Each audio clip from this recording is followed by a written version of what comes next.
Well, it's wonderful to meet you. Thank you You so much too. for taking a minute after the show today. Great. Glad to be here. Me too. So let's begin our journey with the first question that I always ask, which is the pandemic. It was such a shapeshifter. It did so many things to all of us. How did you get through that era, and how has it changed the way that you approach life now in 2025? So I had to have a lot of patience to get through the pandemic. I had a son who was a freshman in high school and a daughter who was in eighth grade. Wow. So not only was I working from home, but I was also trying to make sure that they kind of stayed on track, Yeah. for their education. So patience, and I think I just definitely developed an understanding of what's important and what's not important. So, and what's worth pursuing and what is just not worth it. Right. So I definitely better understand the power of community and family. I have a very large family and they don't live anywhere near me, but they're very, very important. And they're even more important now because you just don't know. Right? You Yeah. just don't know what's going to happen.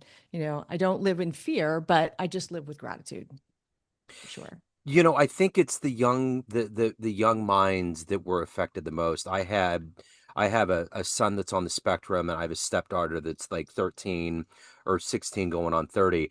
And I think there was a lot during that time that affected them in a way they didn't have as much mileage as we did. We had more experience. We Yes. knew life without a pandemic. We never expected there to be one, but for them, it's a part of their world now. It's a part of something that they think probably could come in at any point. But for us, it was a magnanimous blip on the radar, Sure. you And know? that makes a lot of sense. And it definitely has affected them and it will continue to be that way. It changed them as people. Yeah. But yeah, thankfully we made it through and happy to be on the other side. Yeah, yeah, absolutely. So let's dive into your work as a coach, as a consultant, a speaker. If I put you in front of a bunch of kids at career day and they're 10, 12 years old and they want to know what you do for a living, what is your answer? How do you answer that?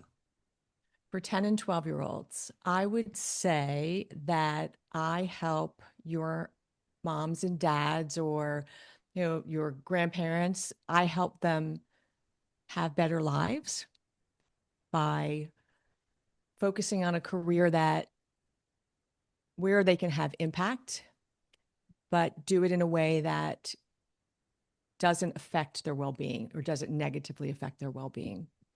So I would probably just talk about, who those people are to them and what I do to help them. So, speaking of careers, what did you want to be when you were that age? What was your dream career? I think I wanted to be a writer for the most Okay. part. And I do a little bit of that now, but definitely not to the extent that I thought. Yeah, a writer or someone in some type of service industry. Yeah. So my mom was in HR, my dad was a carpenter. Unfortunately, I didn't get any of those carpentry skills, but I was able to spend some time with my mom in her role and also where she was working in a hospital.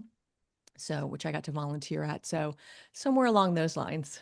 Yeah. Yeah. So, what were you reading? Who were some seminal authors and books for you growing up? Wow. So definitely A Wrinkle in Time, Yeah. which I was thrilled when they made the movie. Yeah. That's a great, great book. Also, the Narnia series, The Lion, the Witch, and the Wardrobe. Yeah. It's always great. I had a third grade teacher who really instilled a lot of reading in us. So I was very fortunate, and that was two of the books that we read when I was in elementary school. So, and then after that, of course, it was all the classics, Yeah. but potentially not because I wanted to read them, but because I had to read them. Yeah. But I'm still grateful for it. It's such a learning experience. Really kind of opens up your eyes to new perspectives. So, above and beyond watching your parents work and seeing their work ethic and the environments they were in, what were some early seminal things that helped you form your idea of what you wanted to do to ultimately evolve to this point where you're helping people find their path? How did this happen? My family I have a large family. I have six brothers and sisters, Okay. and um, very loud house, not a lot of room.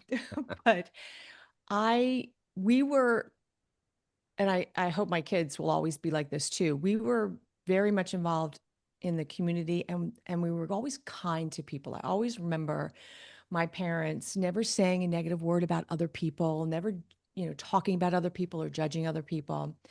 And that is a great lesson to bring into adulthood. Yeah. I think because it helps you to be a better person. It also helps you to approach things with more positivity. So that was a very big point of learning for me. And I also had my brothers and sisters too. I was the youngest, I'm the youngest. So I was able to see what they were doing and see what I didn't want to do, based on what they did do. And so that was very, very formative for me and really informative as well. So talk to me, give me kind of a snapshot of your career up to this point. How did it begin and how did you evolve to this point where you're the mouthpiece for people to find a better job existence? So I started out in the hospitality industry when I was still in high school. I got that job because my sister was working at the hotel. So I was able to join her. And I worked in hotel operations for about 10 years and then started to work for like a multi-property role where I was helping other hotels be successful. So I did that for a number of years and then moved into in the corporate arena where I was working with global teams, so people around the world, and helping really do the same things that I was, helping others do previously, but on a larger scale. And I got the opportunity to create new functions, new departments. I got the opportunity to create training and onboarding and development programs for my team members. And I also was able to lead some really great teams and some really great people. And that was my favorite part of what I did, in my career previously was developing other people, seeing them succeed, taking the experiences that I've had and bringing them forward and helping them not make maybe some of the mistakes that I made and giving them some guidance. And then when I established my firm in 2018, and I was only doing it for short hours every week, part time, right? So and I was still working full time. And then I just finally came to the realization that if I don't do this now, or if I don't do this, I will absolutely regret it. If I had always wanted to be an entrepreneur as well, and I just made the decision to take the leap, and it hasn't always been it hasn't always been a smooth road. But now I get to do those types of things that I used to do, for others in service to others. But I get to, um, all right, I go out and I find them. I work with the people who are meant to work with me, and I'm meant to work with them. So long-term hospitality career, and I enjoyed it immensely. I've had some great experiences, some great bosses. I've traveled to a lot of different places, which I know not a lot of people get the opportunity to do. So I was very, very happy about that too. So talk to me a little bit about, as an entrepreneur, what's the biggest risk that you've taken so far? That's the cornerstone Mhm. of that world. What has that risk been for you? For me, and I think maybe others who are in these types of roles where they really have to engage and put themselves out there because they have to show people what they're about to be able to kind of not spread their message, but to be able to bring other people kind of into their atmosphere and to help them. So for me, and I had an excellent coach myself who helped me overcome this. It's all about really putting myself out there on social media, talking about myself, doing videos and those types of things. And I think anyone who's not had to do that before, and I don't speak for everyone, but I imagine it's hard for others as well. But it was really just taking the risk of just putting myself out there and being very transparent, being very honest about my experience and what I believed in. So for me, that was that was the biggest risk that I took. I felt like it was the biggest risk. I recognize now that it isn't as big of a risk, or shouldn't have maybe not felt that way, but that's what it felt like at the time when I was just starting out. So who's been your inspirational force or a hero for you that's allowed you to evolve throughout your career? Hero for me. I do have four older sisters who, I've talked about them already, who are very inspirational to me and kind of keep me honest, making sure that I don't, um, just stay grounded, for lack of a better word. I had a mentor about 10, 15 years ago who really changed my career. And she helped me have more confidence in myself and showed me that I could do anything. And that was a significant person who affected my career trajectory. And I'm still in contact with her today. And now I do the mentoring. I'm the mentor now. Yeah. So she was very, very inspirational in my career, as well as the other kind of strong women in my life, my sisters and my mom, and so forth. So Excellent. So if you could meet one entrepreneur alive on the planet right now that you find inspirational, that might help you on your journey, have a lunch, talk to them, who would it be? it would be Mel Robbins. Okay. I'm Okay. sure a lot of people know who she is. Yeah. She is, I just, I like the approach that she takes is it's always looking to improve your life, yourself. And she really educates people. She, through her podcasts and through the other things that she does. And I just, she definitely inspires me and motivates me um, to move forward. I would love to have lunch with her. Yeah. So I'm sure I'm not alone in that desire, but she's just to me, she's very inspirational. And the guests that she has on her podcast, Yeah. also, they bring such a diverse set of thoughts and ideas and that I learn from. So I'm constantly learning from the type of content that she's putting out there. So speaking of motivation, what is the energy for you? Obviously when you're helping people, you have to dip into their world and it can be messy. How do you stay grounded? How do you do a good job? What gets you going when that alarm clock goes off in the morning? Well, for me, I've come to learn when I'm coaching other people that it's not about fixing them. And I think a lot of coaches think that that's their job. It's to fix others. And it's not. It's to help them to kind of step outside of themselves and see where their roadblocks might be, where they might be putting, obstacles up for themselves and showing them, giving them the opportunity to change that. So they're going down a path, and a lot of people that I work with aren't happy with where they are. So they're going down a path where they know they want to change. They know something else is out there, but they just can't figure out why they can't get to it.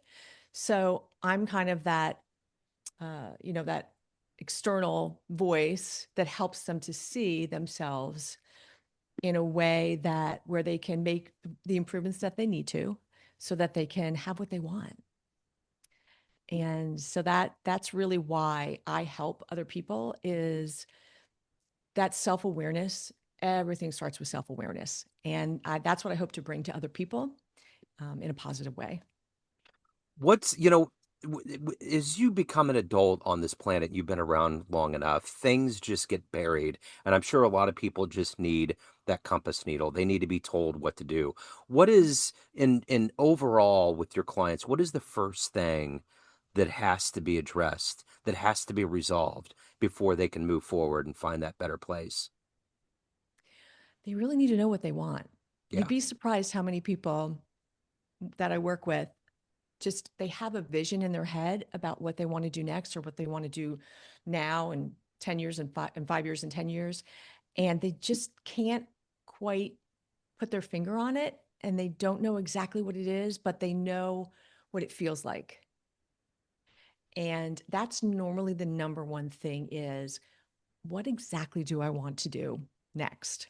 Is it a career pivot? Is it I want to continue to grow where I am and I need help doing that? Is it, maybe they're ready for retirement? Although I work more with people who are not quite at retirement age, but they really just want help in figuring out what to do. They need a partner to help them figure it out. So let's say you have a dream tonight. You run into that young version of you with your mom at work, and you walk up and you have a big book in your hands and you hand it over and say, "This is how your life has turned out so far." Would that young version of you believe it? I think so. Okay. I think so. Yes, I do.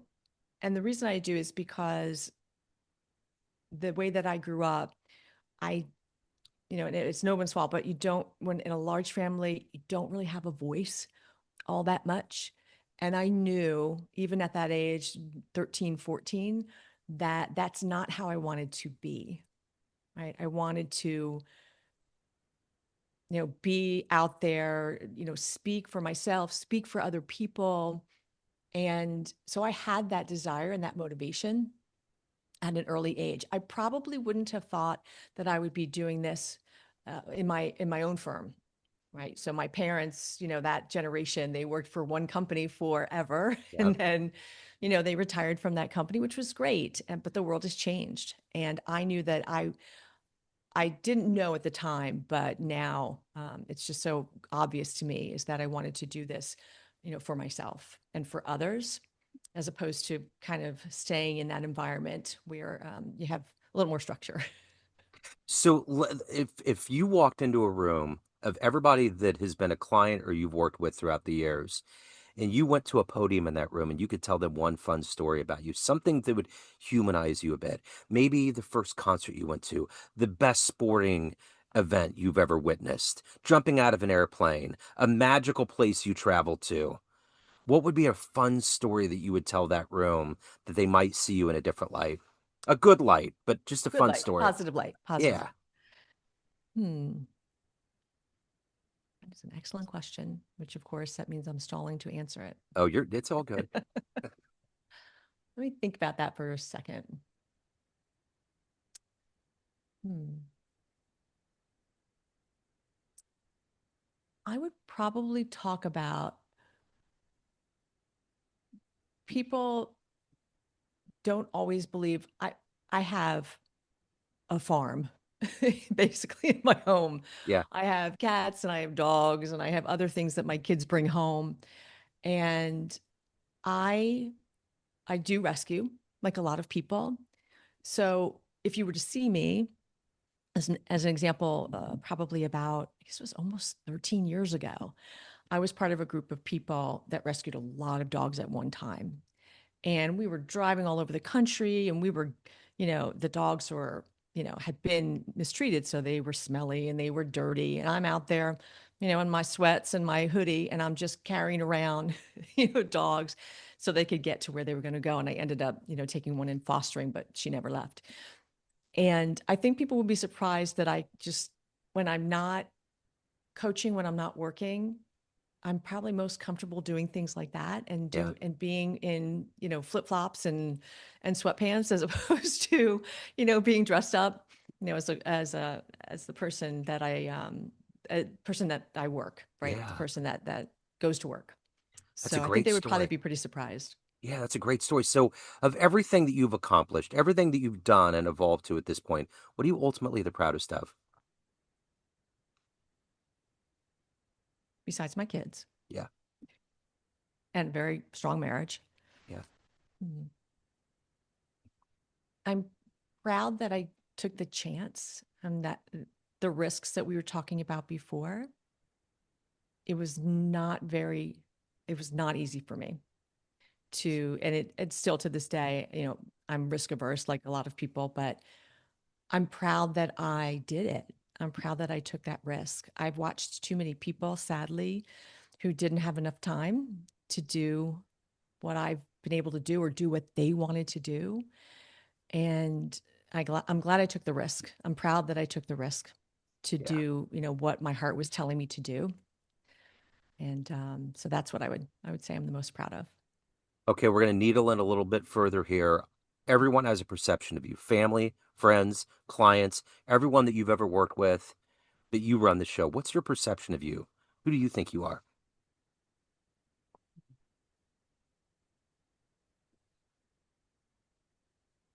I think that I am someone who is very positive, who has a growth mindset and is always learning and is always eager to pass that learning on to other people, sometimes when they don't want to hear it. I tend to bring, I'm the type of person who brings, positivity, but also realism to a situation, to a conversation. And also, I'm the kind of person who's really good in a crisis. So I'm the calm in the chaos. And that's something that I'm very proud of. And I can have a clear head when things get really tough or when there is an emergency or something happens that you have to just jump right into, that I can stay calm and I can help others get things done that they need to in that situation. So that's how I see myself. I was thinking about that the other day when I was driving around. I was like, when those situations come up, there's a level of me that just gets into a zone, and it's almost like a therapy session. I don't want to worry about what happened. What are we going to do? Right. Let's just get there. Yes. How do you think that happened? What do you think happened in your life that allowed you to be calm in the middle of a tornado? So it all goes back to childhood. I think it goes back to childhood for a lot of people. Yeah. And my upbringing with a large family and everything that was going on and people growing and learning and getting along and not getting along, there was a lot of chaos. Okay. And some of the folks in my family reacted very over the top to chaos. Gotcha. And that's, I think, how I developed that competency or Okay. that gift. I call it my gift because I experienced what it's like. I experienced the chaos and I knew that that's just not the environment that I wanted to be in. Yeah. So that's how I developed, this calm, I think, is that I experienced the chaos and I I realized get I it. didn't want any more of it. Yeah. So I that's really how it happened. I know the feeling for sure. So if anybody is ready for the next step, they Mhm. want to reach out, they have questions, they want to hire you, any of the good business, where Right. do they go? I'm on LinkedIn, of course. I share a lot of information and things on LinkedIn. I also have a website, SheilaCosgrove.com, which talks about everything that I offer, the services that I offer, the coaching that I do, speaking as well. And that's probably the biggest way for people to find me is Okay. through my website and through LinkedIn. Final question. What's the best thing about living in South Carolina? It's calming. I grew up in the Northeast, Okay. New York, Philadelphia area, very Yep. busy, always something going on. Uh-huh. But in South Carolina, it's very calm and peaceful. But people are still, they're driving, they're working, and they're working hard. But it's just a calmer, more peaceful place. Great answer. All right. I will put all of these links in the show notes. Sheila, it was great to get to know you. Thank you for your story and have a wonderful 2026. Thank you. You too. Thank you.